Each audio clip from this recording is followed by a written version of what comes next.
Ховд аймгийн иргэдийн хайр хүндэтгэлийг хүлээж яваа нэгэн эрхэм хүн бол Улаана юм а. Түүний эцэг эхээс өгсөн нэр нь Цэнд. Харин түүнийг ховдынхан бүгд л андахгүй Улаана гэцгийн. Тэрээр Ховд аймгийн нисэх онгоцны бодол дээр 10 гаруй жил зорчигчдод туслаж, ачаа барааг нь зөөсүр нисхийн баргал орон тооны ажилтан шиг болсон байна. Улаана онгоц буух нисэх өдөр бүрт цас бороо шуургатайч үл хайхран нисхийн цагаан баринд хамгийн эрт хамгийн түрүүнд ирдэг байна. Нисэх болын зорчигчдын ачааг зөөж, онгоц нисдэггүй өдөр зах дээр ачаа бараа зөөж, гурил урьж шагналд нь авсан мөнгөөрөө өрхийн орлогынхоо баггүй хэсгийг бүрдүүлж амьдралаа залгуулдаг байна. Хүн бүрийн өөдөөс инээмсэглэн Монгол ёсоор гар барин мэдчлэн огтож, буцахт нь сайн орой хэмээн гар даллан хоцрох Улаанаг ховдчууд энерги сайтай хүн гэцгийг бөгөөд түүнийг хөлмөрлөж гим хоргүй яваагаар нь бүгд бахархдаг. Эмч учраас нийгэмд зөв үлгэр дуурал үзүүлэн зөв хандлагыг бий болгосон Улаанаг ховд 20-30 төрийн бус байгууллагын залуус онцлон өөрийн гэсэн гэртээ болгожээ. Тэд Алтан зам компани удирдлагуудад энэ хүсэлтээ уламжилснаар тус компанитай хамтран Улаанаг өргөө гэртээ болгож чадсан байна. Бид хүмүүс сайн үлсэн аяг одоо юу хийх вэ гэж бодсны үндсэн дээрээс яг Улаана бол яг Ховд аймгийн ховдын иргэдийн бас яг хайртай хүн хүндэтгэл хүлээсэн хүн юм байна. Тийм болохоор бас юуны төрөнд бас энэ Улаанагаас эхлээд хэлүүлээ.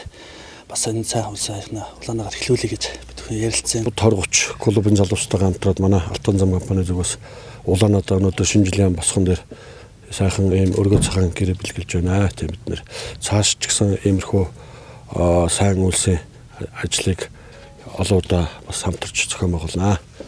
Энэ залуучуудтай хамтраад.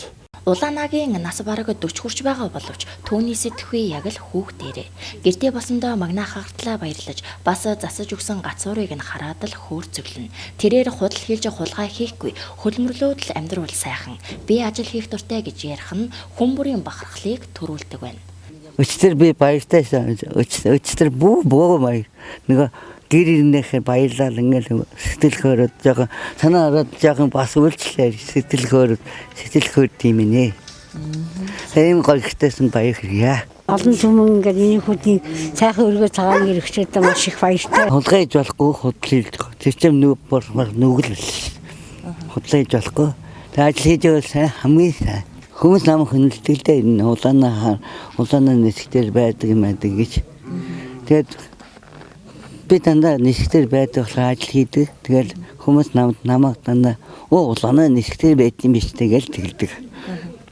Тэгээд ачаа өргөл тэгэл байхаар мөнгө тэгэл хүндэлдэг тийм ажилтай. Ховдын Улаана бол жинхэнэ ховдчуудын бахархал. Түүнийг танихгүй ховдоор зочилсон нэг ч алдартан урлаг соёлын одод байхгүй гэвэл хинч маргахгүй. Тэр бас Монгол мэдлэг хүндлэх ёсыг хинээрч заалгахгүй мэддэг. Ямар ч урлаг соёлынхан ховдод тоглолт хийхэд Улаана цагаан хадаг цайны бичээний бариад тайзан дээр гарч баяр хүргэж хүндэтгэл үзүүлээд заншсан байна. Энэ мэт эерэг инээрэг зөв бодолтой мөрөн цагаан мөнхийн алдартай хүн Монголд олон байгаа. Түүний нэг нь Улаана. Харин Улаанад ховдын 20-30 төрийн бус байгууллагын залуус туслаж гэртээ болгосон нь шинэ оны өмнөх гэгээлэг сайн үйлс болж чадсан юм.